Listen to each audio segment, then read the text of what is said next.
Assalamualaikum warahmatullahi wabarakatuh. Innal hamdalillah wassalatu wassalamu ala Rasulillah wa ala alihi wa ashabihi wa mawala. La haula wala quwata illa billah. Rabbi syrah li sadri wa yassir li amri wahlul 'uqdatam min lisani yafqahu qawli, amma ba'du. Bapak Ibu hadirin jamaah salat subuh Masjid Nurul Hasanah yang dirahmati Allah. Pembahasan kita kali ini masih hadis yang ke-6, Syarah Arba'in Nawawi oleh Imam Nawawi. Dalam hal ini pada hadis yang ke-6 beliau menyampaikan tentang al-halalu wal haramu, tentang yang halal dan yang haram. Hadis tentang yang halal dan yang haram minggu lalu telah kita uraikan artinya. Kali ini kita akan menguraikan dan membacakan syarahnya, syarah yang disampaikan oleh Imam Nawawi rahimahullah. Bismillahirrahmanirrahim. Asy-syarhu syarah. Qala al-Imamun Nawawi, Imam Nawawi berkata, qauluhu sallallahu alaihi wasallam, sabda Nabi sallallahu alaihi wasallam, innal halala bayyinun, sesungguhnya yang halal itu jelas, wa innal harama bayyinun, dan yang haram sesungguhnya yang haram itu adalah jelas.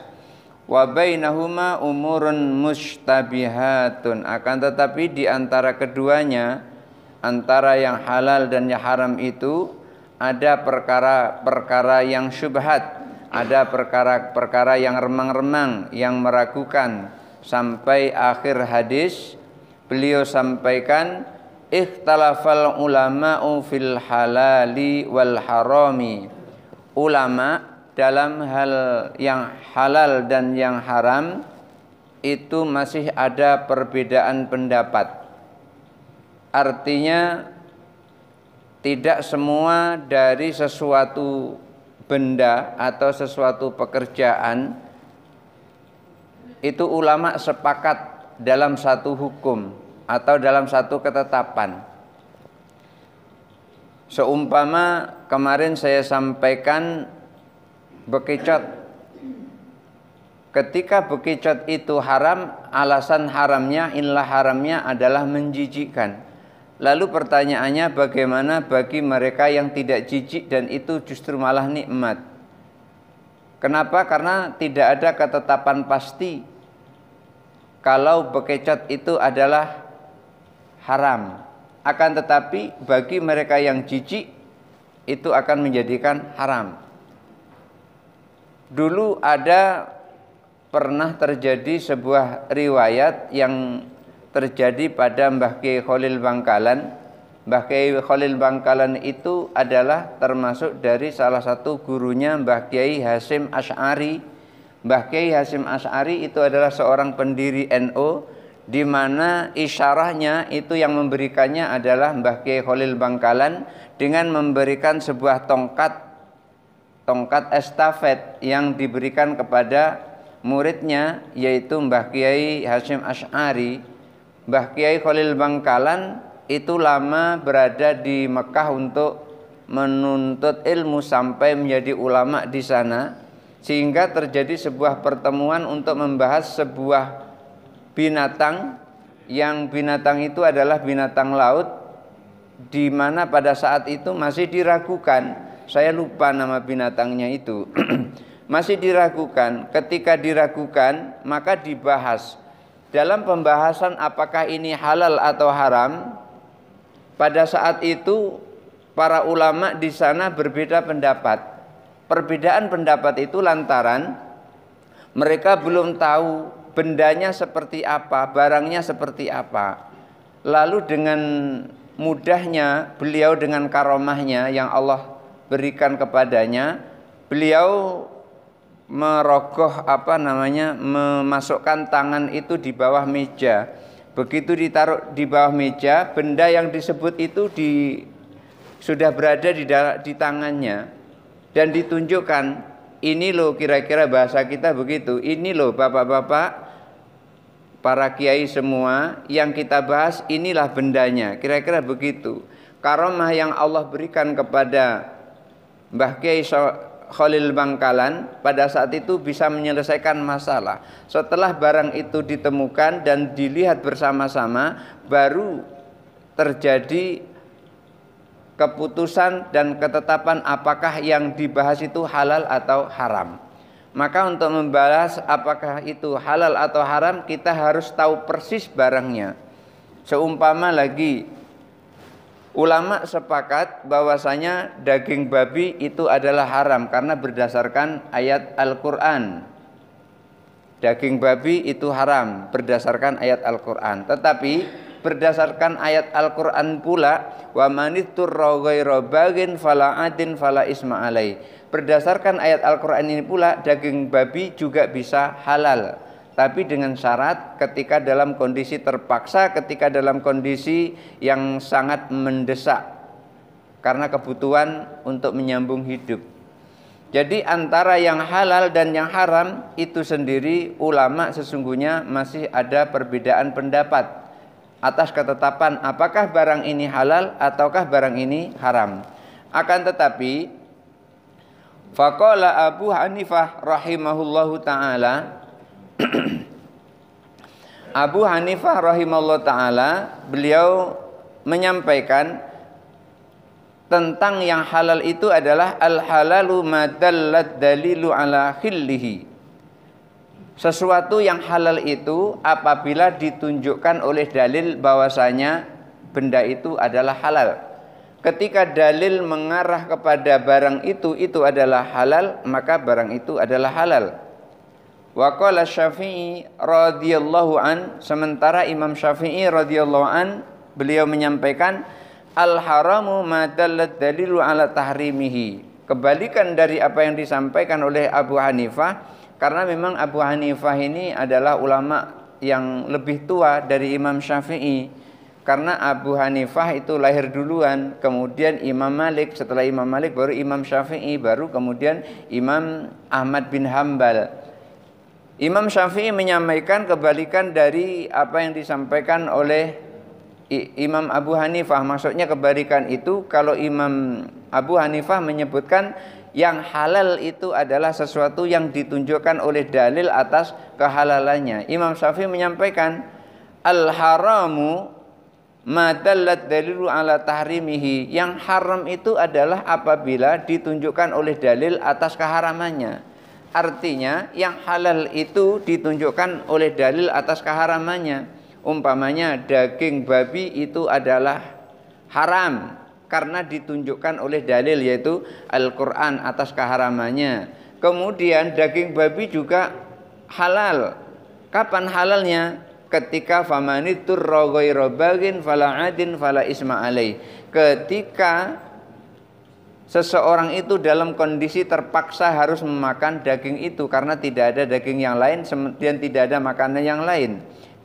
Bisa saja itu terjadi walaupun itu jarang sekali terjadi. Dan ini juga ditunjukkan kehalalannya oleh dalil, oleh Al-Quran. Oleh karena itu halal berdasarkan dalil, haram juga berdasarkan dalil. Qauluhu sallallahu alaihi wasallam, sabda Nabi sallallahu alaihi wasallam, wa bainahuma umurun mushtabihatun. Dan di antara keduanya, antara halal dan haram, itu ada perkara yang remang-remang. Ini halal atau haram, ini haram atau halal, ini halal atau haram. Ada yang perkara remang-remang seperti itu. Ini boleh atau tidak, ini tidak boleh atau boleh. Itu ada di antara keduanya, itu selalu ada perkara yang remang-remang itu. Satu contoh, ketika seseorang makan ayam potong, makan daging ayam, itu ketika ragu-ragu ini dipotong dengan syar'i, dengan mengucapkan bismillah atau tidak, atau langsung direbus gitu saja, atau ini dipotong dengan mengucapkan, menyebut nama Allah bismillah. Karena binatang yang dipotong dengan tidak menyebut nama Allah hukumnya adalah haram. Tidak boleh dimakan, haram hukumnya. Walaupun lehernya digorok. Tetapi tidak menyebut asma Allah. Umpamanya yang menyembelih binatang itu orang non-muslim. Maka pemerintah itu gencar sekali untuk menyampaikan produk halal. Produk halal di sini artinya produk ini aman untuk dimakan, halal secara hukum. Oleh karena itu, untuk mensertifikasi ayam atau daging itu halal atau tidak, harus mulai dari proses awalnya. Siapa yang menyembelih, bagaimana cara menyembelihnya, dan seterusnya sampai dikonsumsi oleh para konsumen.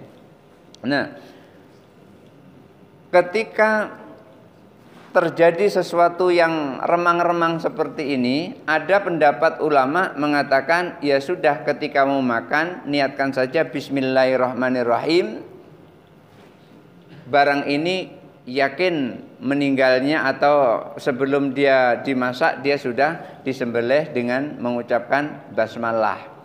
Kadang-kadang terjadi, tapi kalau itu masih sangat ragu pada diri, masih ragu, maka lebih baik ditinggalkan. Kenapa? Karena meninggalkan yang ragu itu menyelamatkan agama kita, menyelamatkan kehormatan kita. Antara yang halal dan yang haram itu ada perkara yang remang-remang. Ai bainal halalil wal harami, maksudnya adalah antara yang halal dan yang haram. Umurun mustabihatun, ada perkara yang remang-remang, yang meragukan. Bil halali wal harami, antara halal dan haram. Antara yang halal dan haram di situ ada perkara yang remang-remang. Fahaitsu intafatis syubhatu, dan ketika syubhat atau perkara remang-remang itu hilang atau sudah ditiadakan, intafatil karohatu, maka kemakruhan pun juga hilang. Setelah ditunjukkan bahwasanya yang tadinya syubhat itu kemudian terus tidak syubhat, maka pada saat itu makruh pun juga hilang. Wa kana su'alu anhu bid'atun, dan menanyakan tentang hal itu maka itu adalah merupakan kebid'ahan. Kenapa? Yang tadi remang-remang, yang tadi dia tidak tahu, setelah ditunjukkan dalilnya, maka dia tidak boleh menanyakan lagi. Umpamanya begini, ada orang yang mempertanyakan tentang membaca tahlil atau kita sebut dengan tahlilan. Tahlilan di situ intinya adalah kita membantu orang yang telah meninggal dengan doa. Dan tahlilan itu isinya adalah kalimah-kalimah thayyibah. Masing-masing dari kalimah-kalimah thayyibah itu ketika dikembalikan kepada dalil, masing-masing ada dalilnya. Umpamanya dalil umumnya adalah fadkurullaha dzikran katsira, dan berzikirlah kepada Allah zikir yang banyak. Maka dalil umum yang seperti ini tidak perlu contoh dari Nabi. Yang penting di sini adalah ada perintah bahwasanya kita disuruh berzikir banyak-banyak. Lalu bentuk zikirnya seperti apa, itu juga tidak ditentukan. Tidak seperti sholat. Ketika sholat itu telah ditentukan, diawali dengan takbiratul ihram, kemudian berikutnya adalah doa iftitah, berikutnya adalah surah Al-Fatihah, berikutnya adalah ayat dari ayat Al-Quran, berikutnya adalah ruku, sudah ruku iktidal, dan seterusnya. Itu sudah dicontohkan oleh Rasul. Ketika sudah dicontohkan oleh Rasul seperti itu, lalu kita rubah cara-caranya, yang seperti itulah yang disebut dengan bid'ah. Mestinya dia adalah ruku, tapi dia langsung sujud umpamanya. Mestinya setelah membaca surah Al-Quran kemudian terus ruku, tapi tidak langsung sujud. Sudah sujud kemudian tahiyat akhir, kemudian terus tegak lagi, kemudian terus ruku, dibalik-balik seperti itu, merubah-rubah seperti itu. Maka inilah yang disebut dengan bid'ah. Artinya merubah-rubah sesuatu yang telah ditentukan oleh Rasulullah SAW. Tetapi ketika itu belum ditentukan oleh Rasul, itu dalilnya adalah dalil umum, saya contohkan tadi, fadkurullaha dzikran katsira, berzikirlah kalian dengan zikir yang banyak. Zikirnya apa, kemudian jumlahnya berapa, itu tidak ditentukan. Maka kita bisa melakukan sebisa kita, semampu kita. Maka ulama wali songo itu menyusul zikir, yaitu yang kita sebut dengan tahlil, itu bukan tidak menguasai hadis. Beliau telah menguasai. Bahkan hadis Tirmidzi itu sudah dihafal. Sudah hafal, bukan sekedar paham tapi hafal. Beliau itu menyusun seperti itu. Nah, ketika ini masih dipertanyakan oleh orang, maka pertanyaannya tentang zikir itu halal atau haram, yang seperti itu, pertanyaan seperti itu adalah merupakan bid'ah menurut Imam Nawawi. Kenapa? Karena sudah ditunjukkan oleh dalilnya. Kalau tidak tahu ya bertanya, kecuali kalau ilmunya sudah melebihi orang yang menyusun zikir yang berupa tahlil itu. Enggak apa-apa, berarti mereka memiliki kemampuan. Dan ketika ini ditunjukkan dalilnya ada, lalu dia tolak, yang seperti itu adalah pernyataan yang bid'ah. Oleh karena itu, wadzalika idza qaddama gharibun bimata'in yabi'uhu. Oleh karena itu, ketika ada orang asing yang membawa barang-barang itu akan dijual, fala yajibul bahsa an dzalika, maka orang tidak boleh membahasnya tentang barang yang dibawa oleh orang asing itu. Ya sudah, biarin saja, ngapain kita sibuk-sibuk membahas barang orang asing yang dibawa, yang akan dijual. Mau ya beli, nggak mau ya nggak usah dibeli. Kan nggak ada juga di sini ketika pergi ke pasar langsung membahas, langsung melihat ada orang jual tempe, langsung duduk dan diskusi membahas tentang bagaimana cara membuat tempe, halal atau haram. Nggak ada yang seperti itu. Itu orang kurang kerjaan yang seperti itu. Bal wala yustahabu, dan bahkan tidak dianjurkan sama sekali membahas barang orang itu. Enggak dianjurkan sama sekali. Wa yakrahu su'alu anhu, dan justru makruh hukumnya mempertanyakan tentang barang orang tersebut. Ya mau beli, ya enggak mau ya sudah, enggak usah beli. Jadi artinya apa? Artinya ketika syubhatnya itu sudah dihilangkan oleh orang yang punya ilmu dengan menghadirkan dalil, maka orang yang bertanya tentang syubhat yang telah hilang tadi, itulah yang disebut juga dengan bid'ah menurut versi Imam Nawawi. Qauluhu sallallahu alaihi wasallam, famanittaqa subhati, dan siapa orang yang meninggalkan syubhat, faqad istabra'a li dinihi, maka orang itu telah menyelamatkan agamanya, wa irdhihi, dan kehormatannya. Maksudnya adalah talaba bara'ata dinihi, orang itu telah menuntut kebebasan agamanya. Maksudnya bebas dari percampuran yang haram. Wasallama minasyubhat, dan telah menyelamatkan dari hal-hal yang syubhat, yang meragukan. Wa amma bara'atul irdi, adapun kebebasan kehormatannya, fa innahu idza lam yatrukha, sesungguhnya kalau tidak ia tinggalkan kebebasan kehormatannya itu, tatawala ilaihi sufaha'u, maka orang-orang dungu, orang-orang bodoh itu nanti akan berhayal panjang, itu akan otaknya akan berputar bagaimana caranya supaya yang dilakukan oleh orang itu masuk ke dalam yang haram. Karena kan syubhat, melakukan syubhat itu masuk ke dalam yang haram. Padahal ketika sudah dihilangkan syubhat itu dengan menghadirkan dalil, maka hilanglah syubhat itu, maka hilang pula lah kemakruhannya. Tapi kalau orang yang dungu, orang yang bodoh, dia tidak peduli dengan dalil itu. Yang ia tahu adalah bagaimana caranya membuat itu menjadi haram. Umpamanya tahlilan menjadi haram. Dan bahkan saya pernah mendengar ada orang yang mengatakan orang yang melakukan tahlilan itu hukumnya dosa dan lebih besar dosanya dari menzinai ibu kandungnya. Itu kan pernyataan yang sangat tidak masuk di akal. Masa berzikir la ilaha illallah hukumnya berdosa? Karena tidak suka dengan budaya kita melakukan tahlilan. Tahlilan itu kan kita membaca kalimat-kalimat thayyibah. Kemudian bacaannya itu setelah itu terakhir nanti kita berdoa. Ya Allah, apabila ini ada pahalanya, tolong sampaikan pahala ini kepada almarhum si Anu, dan si Anu. Umpamanya kan begitu. Ini kan doa. Doa kan boleh. Nggak ada doa itu dilarang. Soal nanti dijabah oleh Allah itu terserah Allah kan gitu. Dan bahkan Rasulullah SAW sendiri itu pernah membaca tahlil di atas kuburan Mu'ad. Ketika kuburan Mu'ad itu terasa sempit. Dilihat oleh Rasulullah itu terasa sempit.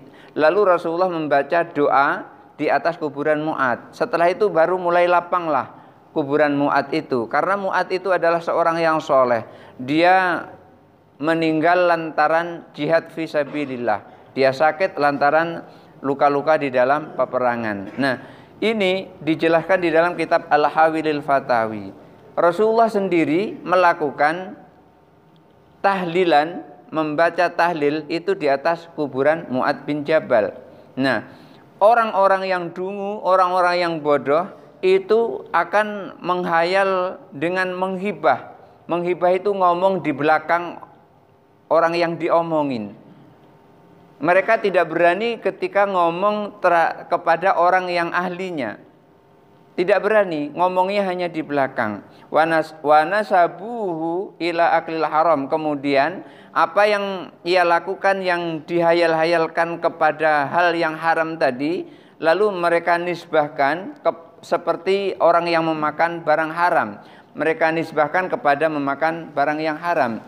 Fayakunu mada'atan liwukuhim fil ismi, maka jadilah itu dorongan tergelincir kepada dosa.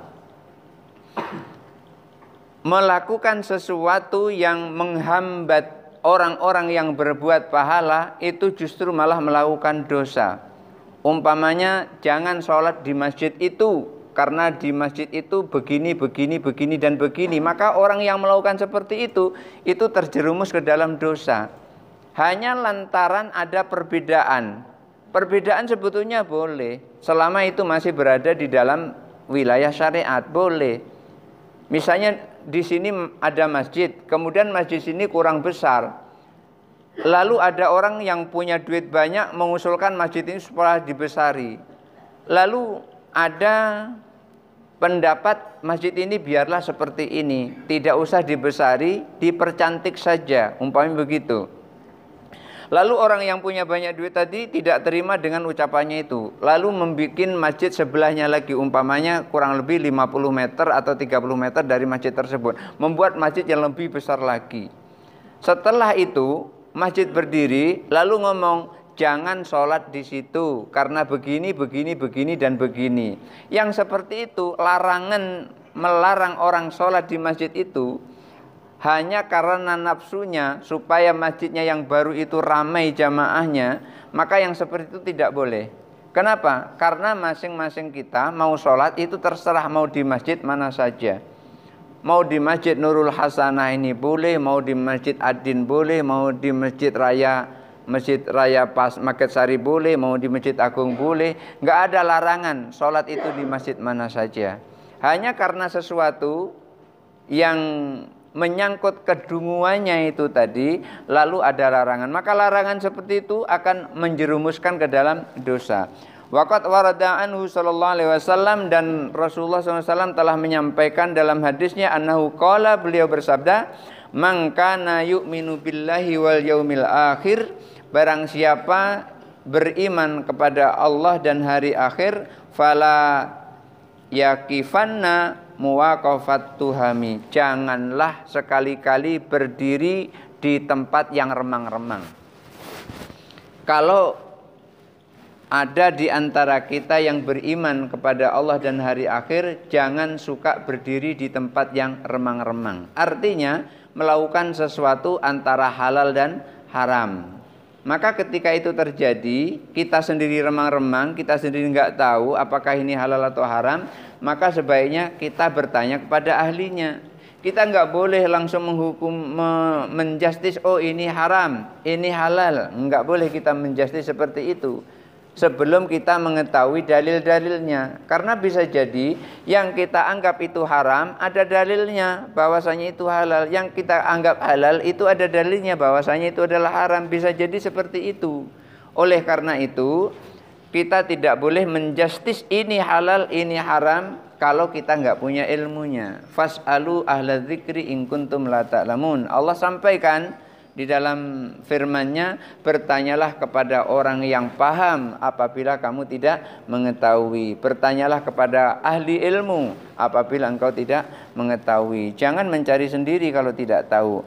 Wa an Ali radhiyallahu an, dan dari Ali radhiyallahu an annahu qala, beliau berkata, iyyaka wa ma yasbiqu ilal qulubi ingkaru. Iyyaka, berhati-hatilah kamu, wa ma yasbuku ilal qulubi ingkaruhu, terhadap sesuatu yang segera akan diingkari oleh hatinya.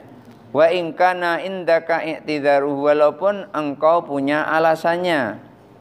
Farubba sami'i nukran, maka berapa banyak orang yang mendengar kemungkaran, la tastati'u antas ma'ahu udran, tidak bisa mendengar udurnya, tidak bisa mendengar ilahnya.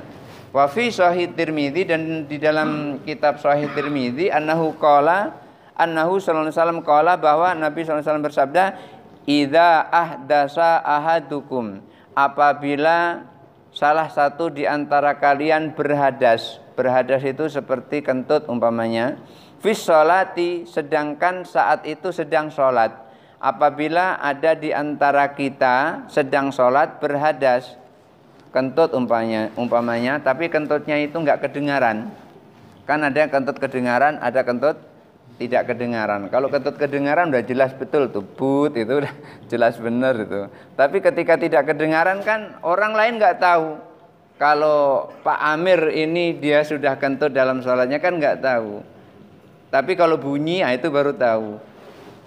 Apabila salah seorang di antara kalian berhadas sedangkan pada saat itu sedang sholat, fal ya'khud bi anfihi, maka pegang hidung. Nah, pegang hidung. Pegang hidung ini sesungguhnya adalah menunjukkan bahwasanya dia itu sedang mimisan gitu. Karena kentut itu merupakan aib. Kan kalau ada orang kentut itu kan, wah itu mulia kan, karena kentut terus, kan nggak ada yang seperti itu. Justru yang ada kentut itu adalah aib. Makanya banyak sekali ketika ada orang kentut, yang lain nuduh-nuduh, kamu kentut, kamu kentut. Yang kentut aja diam saja itu.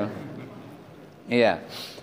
Jadi ketika ada salah seorang di antara kalian sedang sholat lalu kentut, dan kentutnya itu enggak kedengaran, maka hendaklah untuk memegang hidungnya. Tsumma liyunsarif, setelah megang hidung kemudian tinggalkan tempat sholatnya, ngambil air wudhu. Jadi orang menyangka ketika memegang hidung seperti ini, itu seakan-akan, oh ini sedang mimisan gitu. Ketika orang mimisan kan nggak bisa sholat karena terganggu dengan mimisannya itu.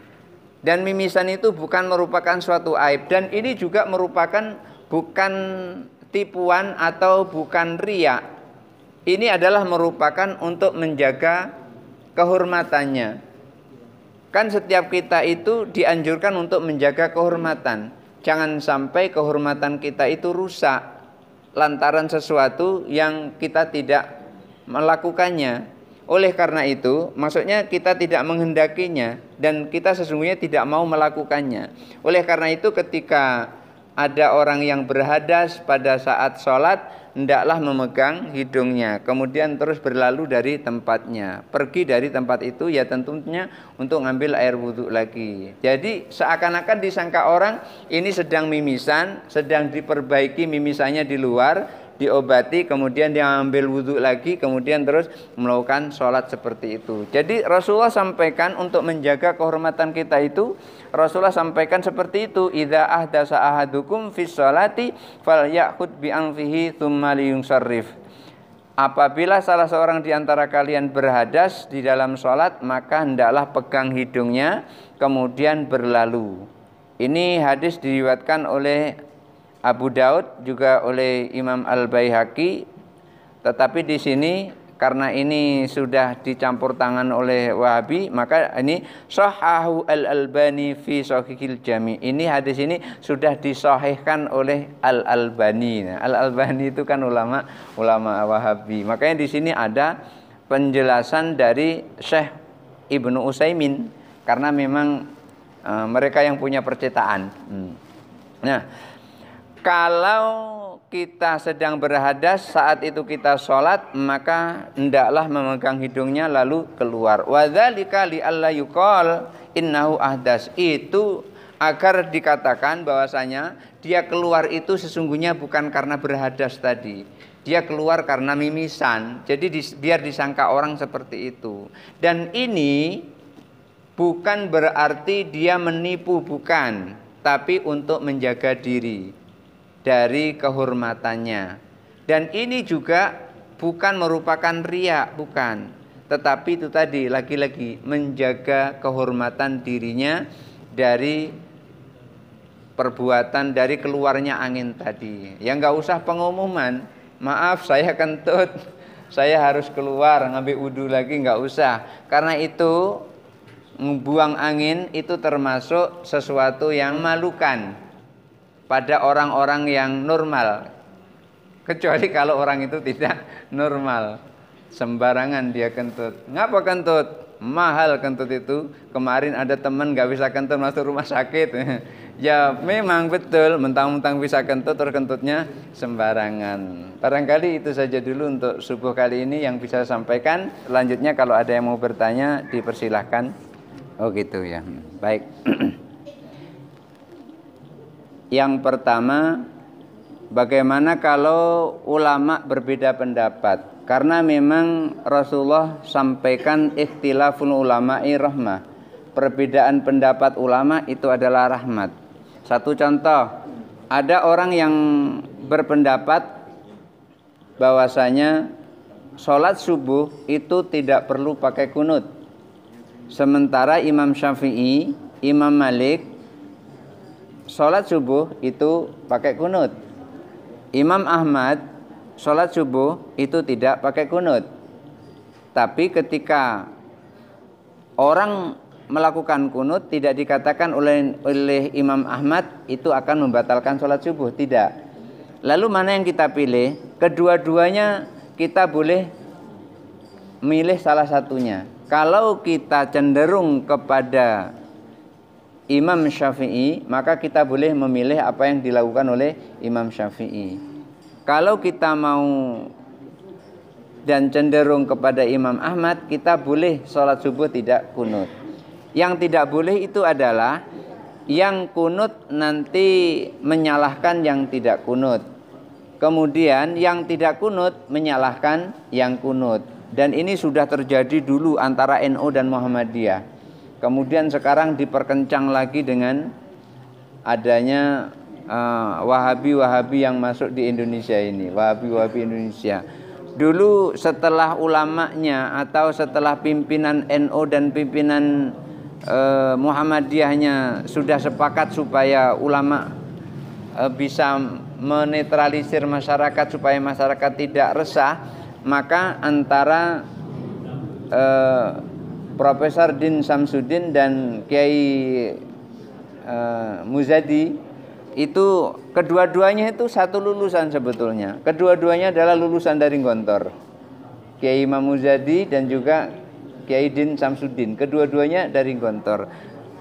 Dan mereka berdua itu sangat paham sesungguhnya.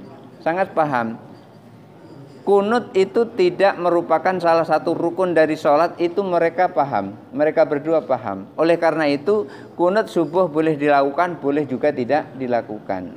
Ketika kita melakukan kunut subuh dan kemudian terus kita lupa, maka kalau menurut madhab Syafi'i ditambah dengan sujud sahwi. Dan lalu apa hukumnya sujud sahwi itu? Hukumnya juga sunnah. Artinya kalau seandainya tidak dilakukan sujud sahwi juga tidak membatalkan sholat. Ketika seseorang yang berpaham bahwasanya kunut subuh itu adalah bukan sunnah, maka nggak apa-apa tidak kunut subuh dan tidak membatalkan sholatnya. Inilah perbedaan pendapat ulama bahwasanya ketika kita melihat ada perbedaan pendapat seperti itu, kita bisa milih mana yang kita ikuti. Satu contoh lagi, Imam Syafi'i ketika wudhu, sebagian dari rambut ini, sebagian dari kepala ini dibasuh, itu sudah sah Imam Syafi'i. Tapi kalau Imam Maliki tidak sah wudhu kalau cuman membasuh sebagian rambut, tidak sah. Harus seluruh kepala ini dibasuh. Maka cara membatalkan wudhu Imam Syafi'i dan cara membatalkan wudhu Imam Malik itu berbeda. Imam Syafi'i ketika wudhu dengan mengusap sebagian kepala itu sudah sah. Tetapi kalau sentuhan dengan perempuan yang bukan muhrim itu batal. Umpamanya sentuhan dengan istri kita itu batal. Tetapi kalau Imam Malik mengusap sedikit kepala itu tidak sah wudhunya. Harus mengusap seluruh kepala baru sah wudhunya. Hanya saja ketika sentuhan dengan wanita lain yang bukan muhrim, tapi sentuhannya itu bukan dengan syahwat, maka tidak membatalkan wudhu. Tidak membatalkan wudhu. Apa dalilnya? Dalilnya yang diangkat oleh Imam Malik ketika Rasulullah SAW mau sholat subuh mencium istrinya Aisyah. Karena Rasulullah sayang sama Aisyah, dicium Aisyah. Kemudian Rasulullah pergi ke masjid untuk melakukan sholat. Nah, di sini masing-masing juga punya dalil. Sementara Imam Syafi'i itu dalilnya Al-Quran, aula mastumun nisa'a. Yang membatalkan wudhu itu aula mastumun nisa, atau engkau menyentuh perempuan.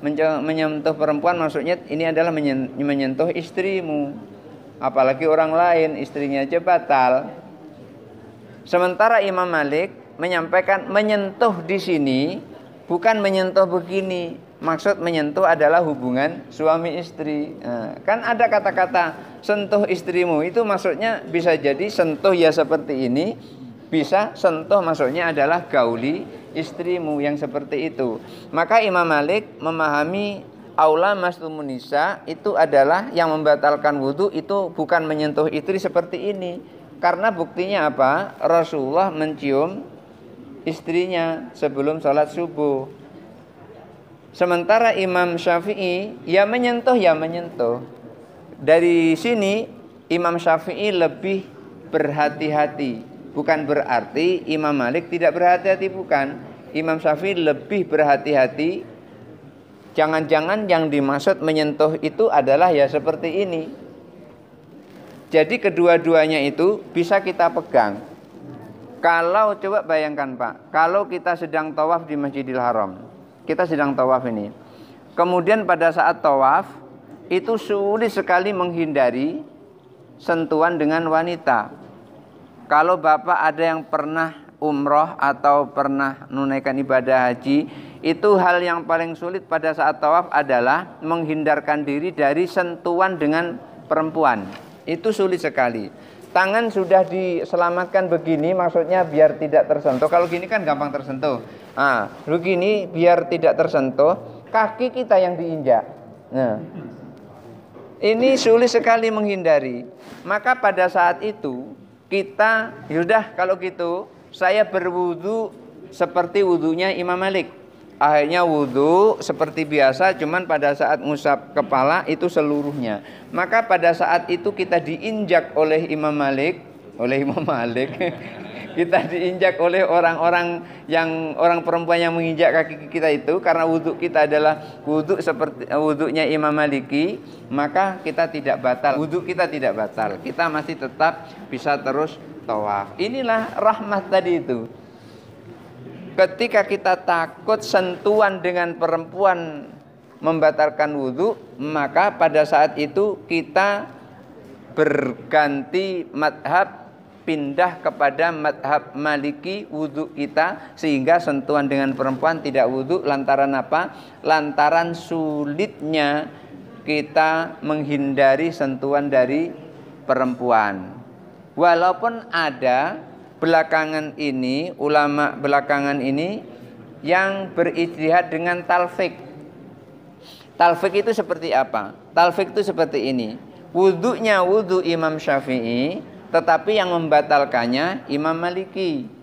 Artinya wudunya persis wudu Imam Syafi'i dalam kondisi darurat seperti tawaf di Masjidil Haram, sentuhan dengan perempuan itu membatalkan wudu, maka dia berijtihad dengan talfik. Wudunya Imam Syafi'i tapi sentuhan dengan perempuan tidak batal dalam kondisi yang darurat seperti itu. Ada seperti itu yang berpendapat seperti itu. Jadi kita tinggal pilih yang mana. Maka itulah ikhtilaful ulama'i rahmah. Perbedaan pendapat ulama itu rahmat. Kita nggak bisa begini, maka kita harus begini. Umpamanya kayak gini. Ulama berpendapat bahwasanya kalau kita melanggar ihram, hukumannya adalah menyembelih seekor kambing. Artinya membayar dam, menyembelih, mengalirkan darah. Tetapi boleh kita memilih, kalau kita tidak mampu menyembelih kambing, maka kita boleh berpuasa 10 hari.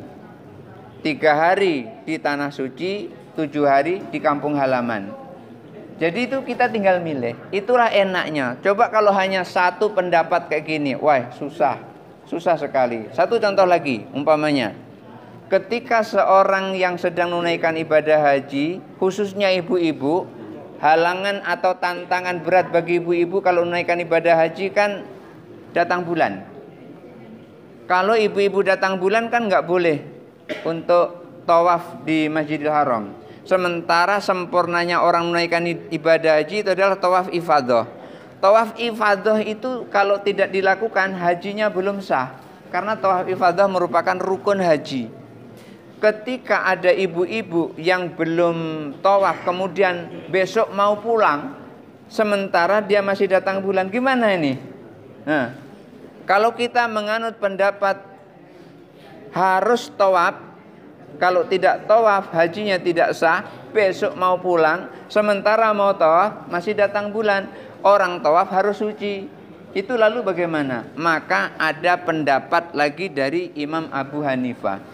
Kalau begitu, ketika seseorang perempuan besok mau pulang lalu belum tawaf ifadah, ya sudah langsung mandi besar, mandi wajib, kemudian ngambil air wudhu, dan sebelumnya itu dibasuh, tempat keluarnya darah itu dibasuh dari rahim itu, kemudian terus melakukan tawaf ifadah pada saat itu. Nah, menurut pendapat Imam Abu Hanifah, setelah itu dia menyembelih dam atau membayar dam.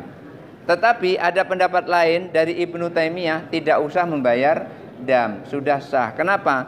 Karena datang bulan itu bukan kemauannya, itu adalah sunnatullah, itu adalah kemauan Allah. Jadi perbedaan pendapat para ulama seperti ini boleh kita ambil mana yang kita bisa, bukan mana enaknya ya Pak ya, bukan pada mana enaknya, tapi mana yang kita mampu melakukan.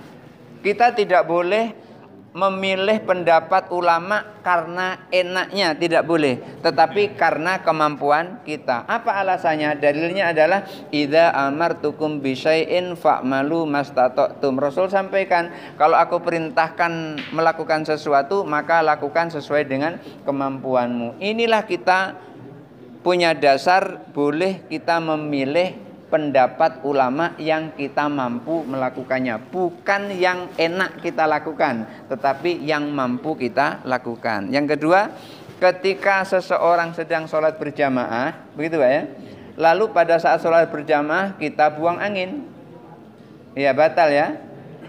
Nah, apakah kita tetap di situ atau keluar? Maka sebaiknya keluar dari situ. Lalu gimana keluarnya dari situ kalau posisinya di tengah?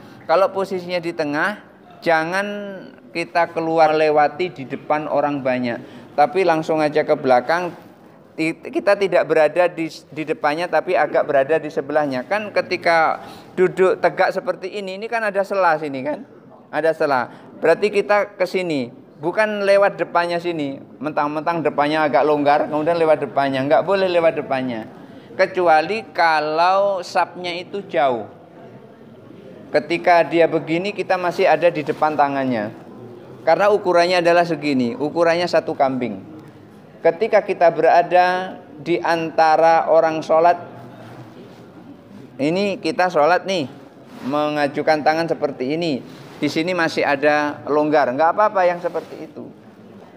Cuman permasalahannya ketika ada orang tinggi di depan di salah satu itu bisa terhambat karena orang tinggi tangannya panjang.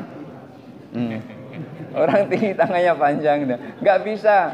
Yang lain lolos ini, sampai di ujung ketemu orang yang paling tinggi seperti ini. Maka ketika kita sholat lalu ada orang lewat di depan kita, kita disunahkan untuk mengangkat tangan seperti ini. Disunahkan, artinya tidak boleh lewat. Kenapa? Karena antara kita dan depan kita itu adalah Allah. Disebutkan seperti itu dalam kitab Al-Muhadzab fi Fiqh Syafi'i. Oleh karena itu pada saat kita sholat pun tidak boleh meludah ke depan. Dan juga tidak boleh meludah ke samping. Karena di depan kita ada Allah, di samping kita ada malaikat. Lalu gimana kalau meludah? Ludahkan ke tangan. Diludahkan ke tangan lalu diusapkan ke baju kita. Itu yang diajarkan di dalam kitab Al-Muhadzab fi Fiqh Syafi'i oleh Abu Ishaq Ibrahim bin Ali bin Yusuf As-Sirazi. Nah, ketika bapak batal seperti itu, di antara orang tegak ini ada celah. Maka di situ bapak pergi dari antara orang itu. Jangan di depannya, tapi ini tidak di depannya, tapi di sebelahnya. Dan orang yang makmum, yang sedang baris di shop tadi, itu harus mengerti. Tidak boleh mentang-mentang, nggak boleh orang lewat di depannya, kemudian itu nggak boleh memotong, nggak boleh. Dulu pernah terjadi, ini belum sholat. Dulu pernah terjadi pada zaman Abu Hanifah. Bukan Abu Hanifah, pada zaman Imam Ahmad bin Hambal. Itu ada seorang ulama ketika dia sholat Jumat terlambat. Karena sholat Jumat terlambat, ya biasanya kalau ulama itu tempatnya di depan, maka dia pun ngelangkai leher-leher orang yang duduk itu. Sampai di depan, belum mulai sholat, masih sholat sunnah gitu. Terus gelisah dia. Ada anak muda di sebelahnya, itu tahu, kira-kira ngomongnya begini, Yai, ngapo gelisah nian? Dijawab, aku nak buang air. Sementara aku tadi masuk sudah ngelangkai banyak orang, sudah sampai di depan aku nak buang air. Kan nanti kan harus ngelangkai orang lagi kan? Si pemuda ini diberi karomah oleh Allah. Lalu dibilang, Yai, ya sudah, kalau gitu Yai duduk di sini aja. Serban pemuda tadi itu ditutupkan ke kepalanya ulama tadi, ditutupkan. Perasaan si ulama tadi itu berada di depan WC atau di depan pintu kamar mandi. Langsunglah dia mandi di situ. Setelah dia menyelesaikan hajatnya, dia ngambil air wudhu di situ, terus kembali lagi ke situ. Pada saat dia baru mau selesai ngambil air wudhu, ditanya oleh pemuda tadi, Yai sudah belum? Kira-kira gitu. Sudah apa belum Yai? Gitu. Belum, sebentar lagi. Ya. Jadi perasaan tuh dia ada ngomong di luar WC, ada yang ngomong gitu. Setelah selesai, ya sudah. Tuh. Begitu sudah, sorbannya diangkat, dia masih duduk di situ. Tapi tangannya basah.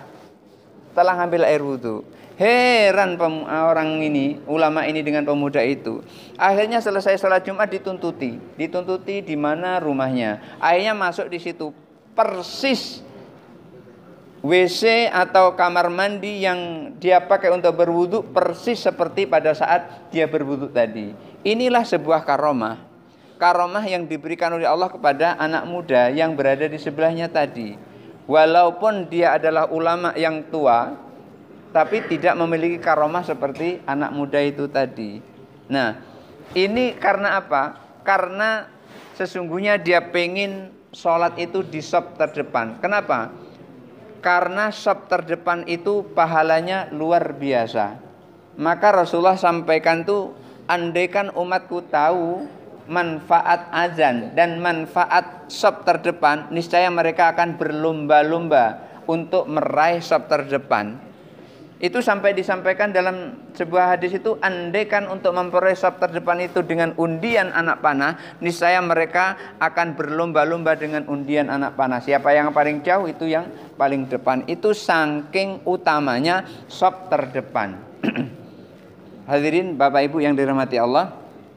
Jadi ketika kita sholat terus kita batal, maka berilah jalan untuk saudara kita yang sedang batal tadi, di sela-sela tadi, jangan di depannya. Kecuali kalau barisnya itu, safnya itu renggang jauh, yang ketika tangannya seperti ini kita masih berada di depannya, karena ukurannya adalah tangan kita ini. Di dalam riwayat itu ukurannya adalah seekor kambing. Jadi panjangnya kambing itu seberapa?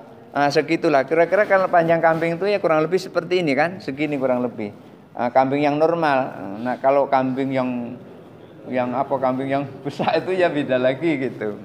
Barangkali itu Bapak. Jadi kita jangan lewat depannya tapi lewat sebelahnya gitu. Iya, ke belakang gitu.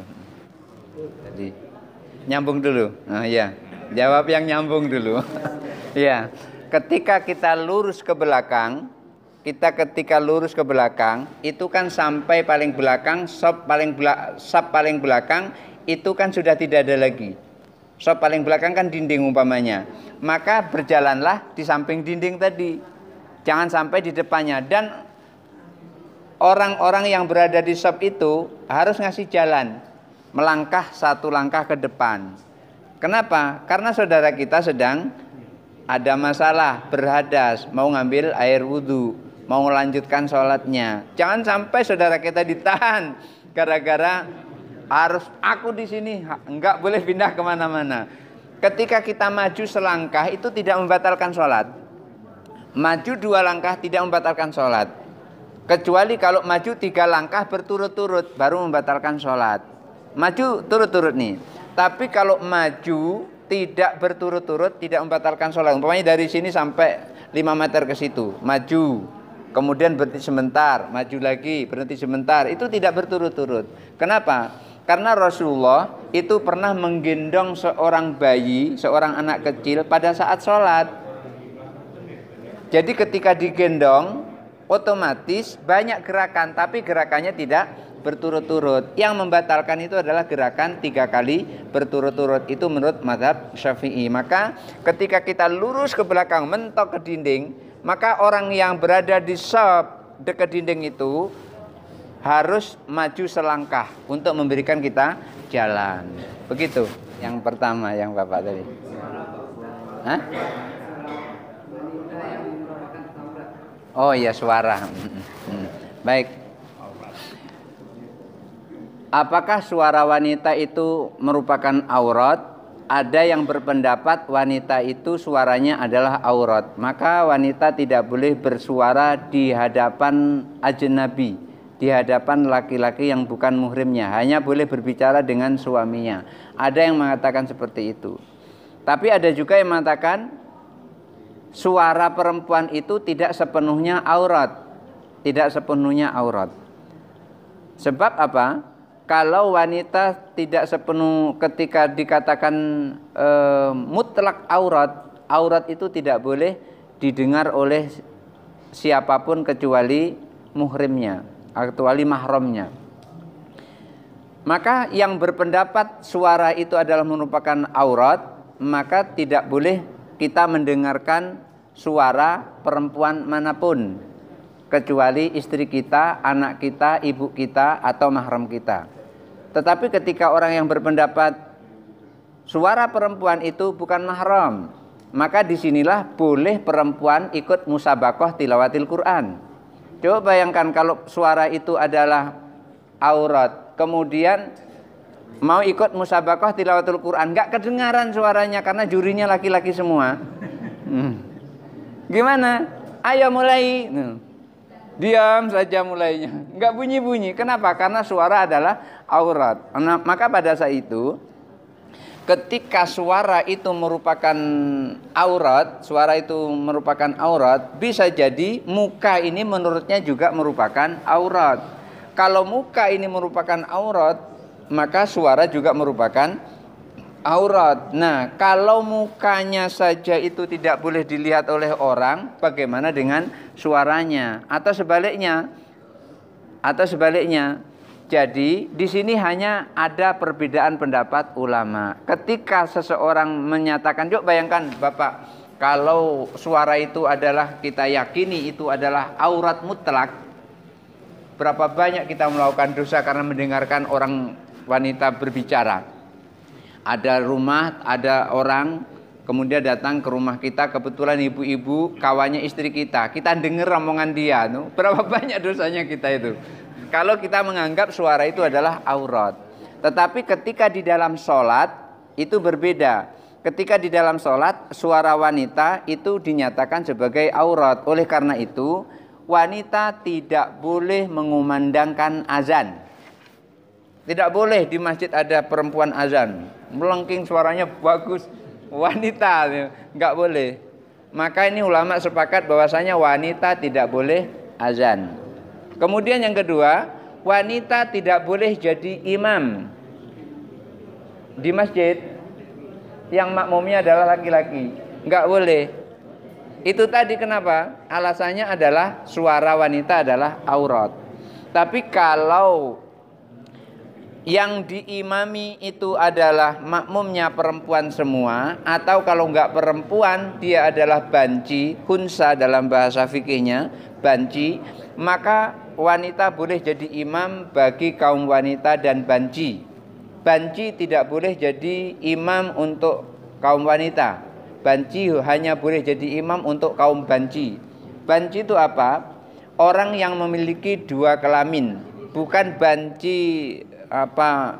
nisaiyah atau rajuliyah, maksudnya berkelakuan seperti laki-laki atau berkelakuan seperti perempuan, bukan begitu, tapi memang dia punya dua kelamin. Dan memang ada yang seperti itu, walaupun itu jarang, walaupun saya belum pernah melihat itu. Mungkin bapak-bapak ada yang pernah melihat. Iya.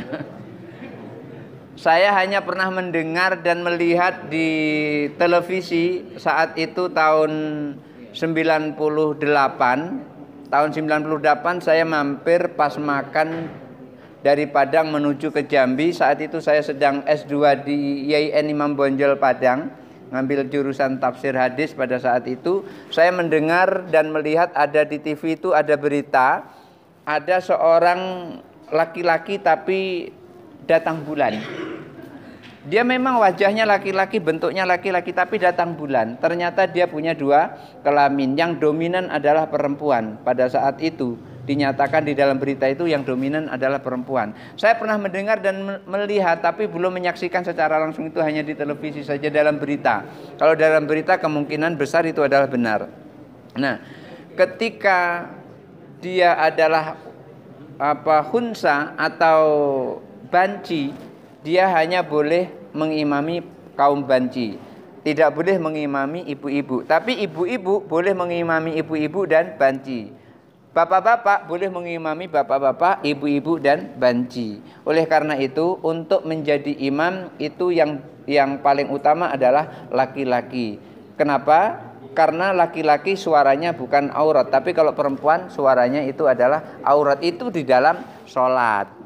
Tapi kalau di luar sholat itu beda lagi. Satu contoh lagi, ketika seorang ibu-ibu dalam sholat, maka auratnya adalah seluruh tubuh kecuali muka dan telapak tangan. Tapi kalau di luar sholat bisa jadi auratnya adalah seluruh tubuh, semuanya kecuali mata, barangkali gitu. Kan ada yang pakai cadar itu yang beranggapan bahwasanya memakai cadar itu adalah merupakan aurat. Buktinya ketika Rasulullah menunaikan ibadah haji, ada Asma, seorang perempuan. Asma itu menutup mukanya dengan cadar. Lalu Rasulullah suruh buka cadarnya itu karena sedang menggunakan ihram. Ketika seorang perempuan berikhram, maka mukanya tidak boleh ditutup. Ini menunjukkan bahwasanya muka itu bukan aurat. Kalau di luar sholat mungkin bisa jadi aurat, tetapi pada saat sholat itu harus dibuka. Kenapa? Supaya sholatnya sempurna, tidak makruh gitu. Kemudian yang Pak Mukhlis tadi tentang, oh iya, beda antara bid'ah dengan syubhat. Nah, bid'ah itu menurut pemahaman Syekh Ibnu Utsaimin dan Imam Nawawi, kedua-duanya sama, yaitu menyelisih syariat. Itu bid'ah. Sudah jelas syariatnya ada, tapi diselisihinya. Umpamanya Ibnu Utsaimin menyampaikan tanggal 1 Syawal itu puasa hukumnya haram. Lalu karena dia pengen sekali berpuasa dan pahalanya lebih, lalu dia puasa tanggal 1 Syawal, tanggal 10 Zulhijjah, 11, 12, 13 Zulhijjah. Maka itu yang disebut dengan bid'ah menurut Ibnu Utsaimin.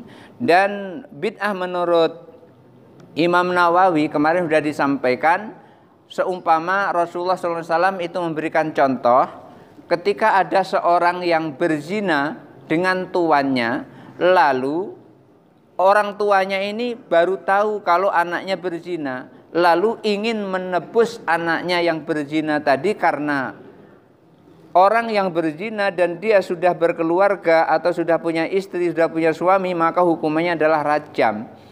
Otomatis kalau rajam itu mendekati kematian. Ingin merubah tebusan rajam itu dengan 100 ekor kambing dan 1 budak perempuan. Maka ketika ngadu kepada Rasulullah, ya Rasul, aku mendengar anakku sedang berzina dengan tuannya, dengan istri tuannya. Lalu aku ingin menebusnya dengan 100 ekor kambing dan 1 budak sahaya perempuan.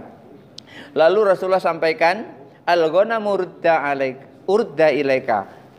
Kambing itu kembali kepadamu. Artinya ditolak.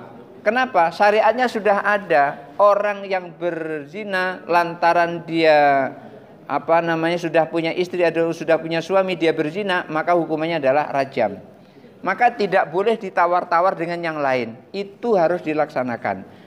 Aturan yang sudah baku seperti itu kemudian ingin dirubah dengan tebusan, berarti ini kan andaikan pada saat itu Rasulullah, ya boleh serahkan 100 kambing sama 1 budak sahaya kepada tuan yang anakmu bekerja kepadanya.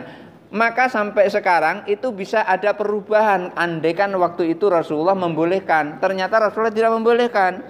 Itu menunjukkan bahwasanya yang dilakukan oleh orang ini ingin menebus anaknya dari kematian lantaran rajam tadi, itu ditolak oleh Rasulullah. Karena apa? Hukum berzina bagi yang sudah berkeluarga hukumnya adalah rajam. Lalu pengen dirubah dengan hukum yang lain, dengan menebus 100 ekor kambing tadi. Maka ini yang disebut dengan bid'ah. Sementara syubhat itu kedua-duanya sesungguhnya itu ada dalilnya. Syubhat itu ada dalilnya.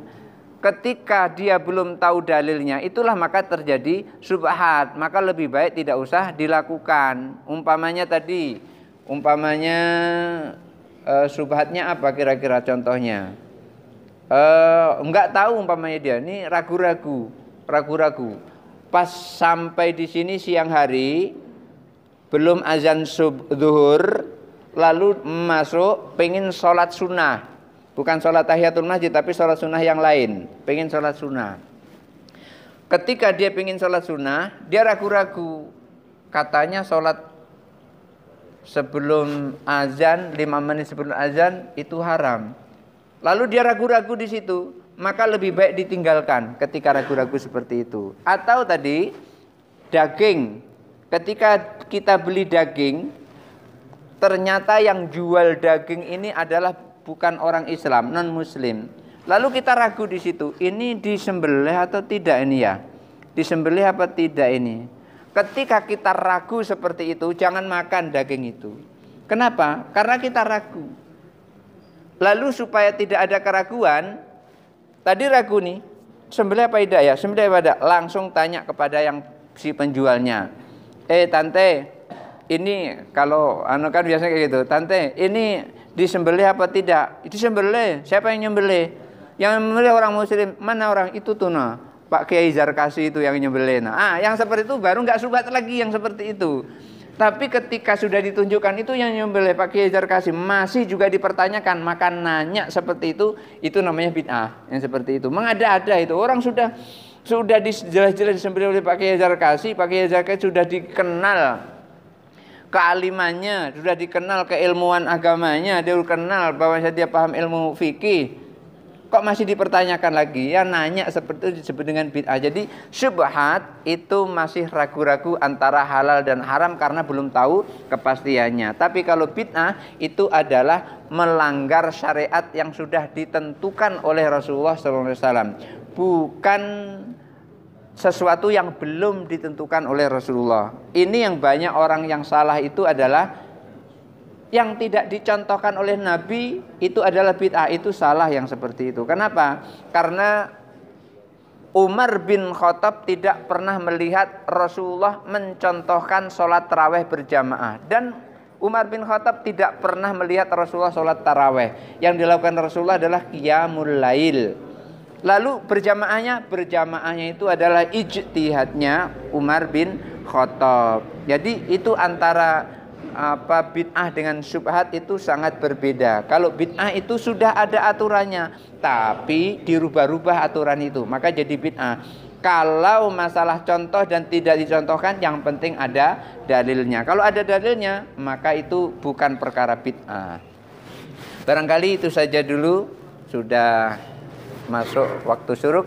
Kita doa bersama-sama. A'udzubillahi minasyaitonirrajim. Bismillahirrahmanirrahim. Alhamdulillahirabbil alamin. Allahumma shalli ala sayidina Muhammad wa ala ali sayidina Muhammad wa sallim wa radhiyallahu ta'ala an sadatina Rasulillah ajmain.